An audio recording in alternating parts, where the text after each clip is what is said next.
రాజకీయాలంటే చాలా ఇంట్రెస్ట్, చాలా ఓకే. అభిమానం ఉందండి ఆయనకి ఒక నాయకుడి మీద.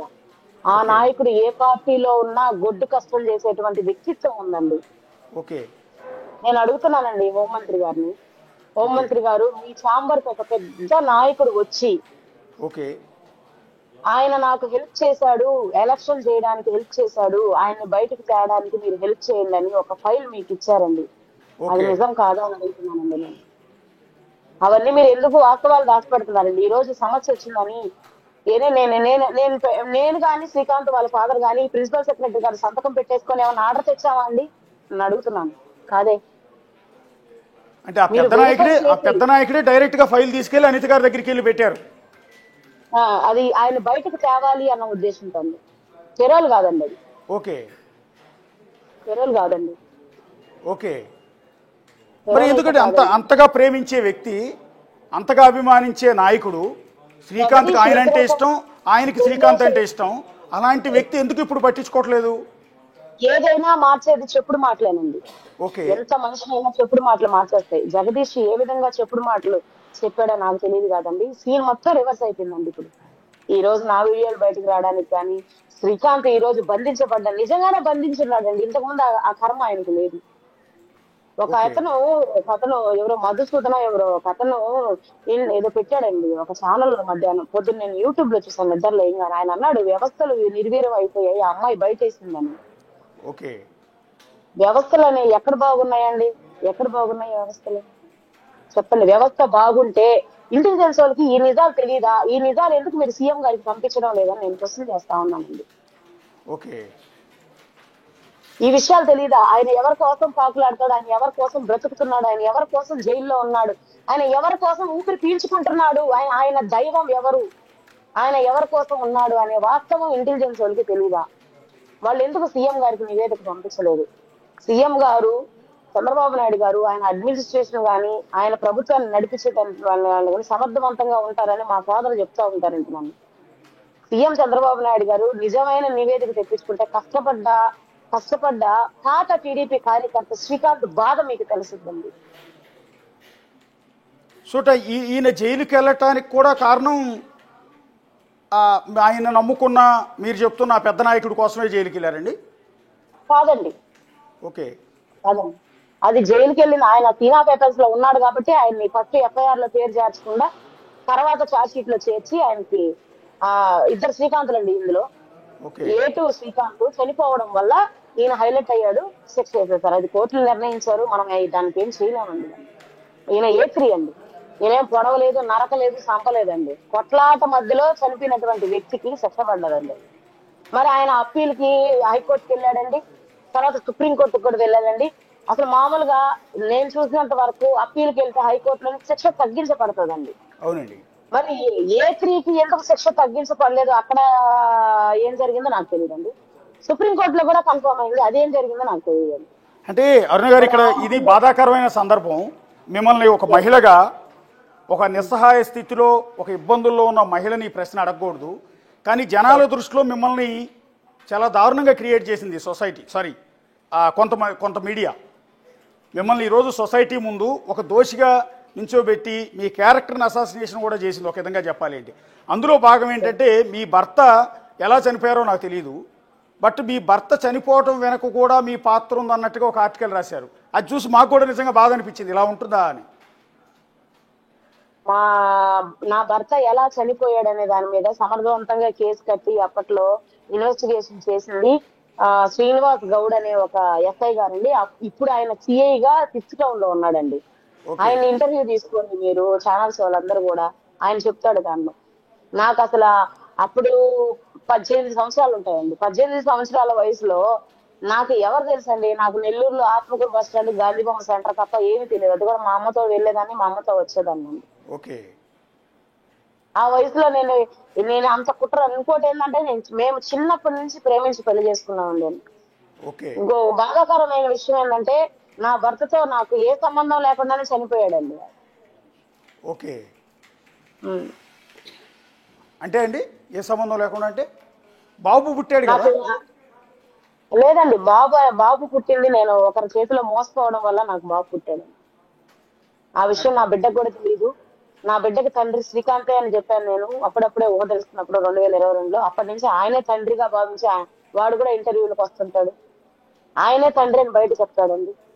నా కొడుకు ఇనిషియల్ కూడా నేను ఏకే కనిష్కన్ కార్తికేయ రాజని ఏ అని చెప్పేసి శ్రీకాంత్ వాళ్ళ ఇనిషియలే పెట్టున్నాను. అంటే నేను బాబు మీ భర్తకి పుట్టలేదు, శ్రీకాంత్కి పుట్టలేదు, థర్డ్ పర్సన్ ఉన్నాడు. అంటే మీ భర్త చనిపోయిన తర్వాత మిమ్మల్ని మోసం చేశాడండి? మోసం చేశారండి నన్ను. ఒక వ్యక్తి మోసం చేశారు. ఆ మోసం చేసి మానసిక స్థితి నాకు బాగా లేకుండా వచ్చిందండి. నాకు బ్రెయిన్ లో బ్లడ్ క్లాట్, ఫిక్స్ కూడా ఉందండి. నా హాస్పిటల్ ఫైల్ అన్నా కూడా ఇస్తానండి. ఏ చిన్న టెన్షన్ వచ్చినా నాకు ఫిక్స్ వస్తుందండి. ఇప్పుడు నేను డోస్ పెంచుకోనండి. ఉదయం ఒక మాత్రని, సాయంత్రం 2 మాత్రలు, 1500 mg ఫిక్స్ మాత్రం నా బాడీలోకి పోతుంటే నేను ఇలా మీతో మాట్లాడుతున్నానండి. అయ్యో, ఓకే.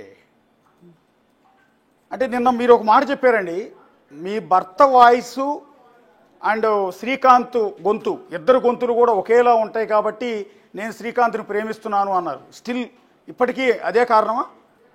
అవును సార్, అవును సార్. విషయం ఏంటంటే అండి, నా భర్త చనిపోయేటప్పటికి 2.5 నెల 3 నెలలు ఉంటదండి. అంటే ఆగస్టు 15వ తారీఖు నాకు పెళ్లి అయిందండి.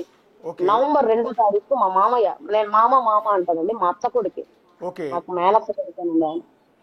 ఆయన అంటే నాకు చిన్నప్పటి నుంచి నేనంటే ఆయనకి, ఆయనంటే నాకు ఇష్టం అండి, బాగా ఇష్టం. అయితే మాకు నిశ్చితార్థం అయిన తర్వాత ఆయన ఒక బైక్ మీద నుంచి పడ్డాడండి, వర్షంలో జారి పడితే.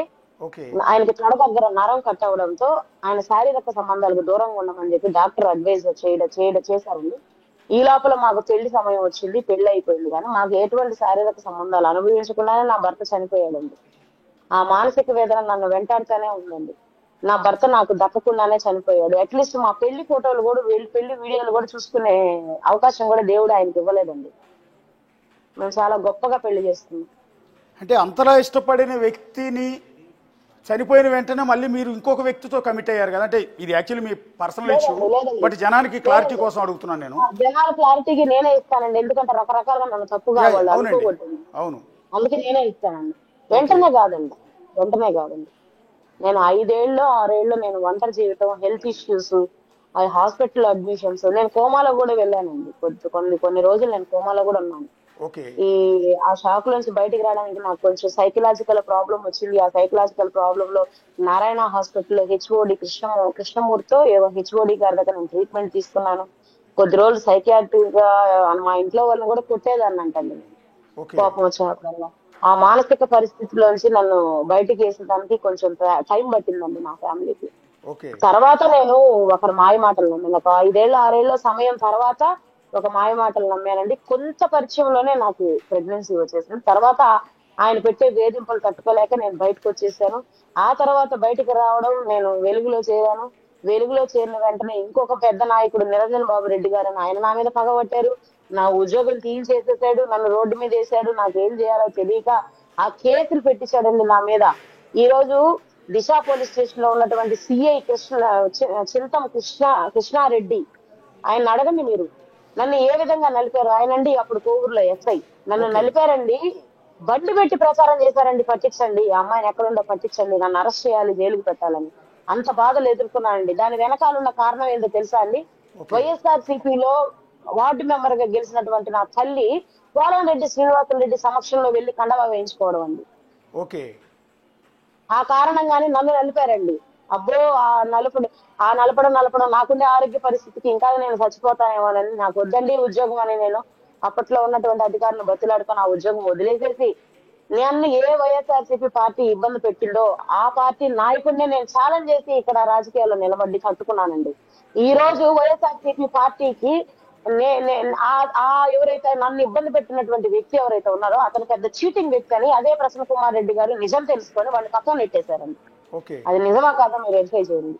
అంటే ఇక్కడ నాకు ఏ శక్తి నాకు హెల్ప్ చేయలేదండి, ఒక్క దైవ శక్తి తప్ప. నేను కాళీ అమ్మను కొలుస్తానండి, కాళీమాత ఉపాసన చేస్తాను. నేను ప్రతిరోజు చేస్తున్నటువంటి నా మంత్రబలము, నా ఉపాసన నాకు దిక్కైందండి. ఇంతగా ఇప్పుడు నేను దిగినటువంటి ఎమ్మెల్యేల ఫోటోలు అయి ఉండొచ్చు, మీడియా వల్ల నాకు ఎంత హైప్ తీసుకొచ్చింది అవ్వచ్చు, నిరంజన్ బాబు నన్ను ఇబ్బంది పెడితే నేను ఎదుర్కొని అవ్వచ్చు, శ్రీకాంత్ ని జైల్లో నేను రాఖీ పండగప్పుడు నేను మీద ఫోటోలు కూడా ఇంతకు ముందే అందించాను, మీకు మీ రిపోర్టర్లు అందించుంటారు. జైల్లో నేను రాఖీ ప్రిజనర్స్ అందరికి కట్టే ఫోటోలు ఉన్నాయి. అది నిజమో అబద్ధం అక్కడే నేను శ్రీకాంత్ చూశాను.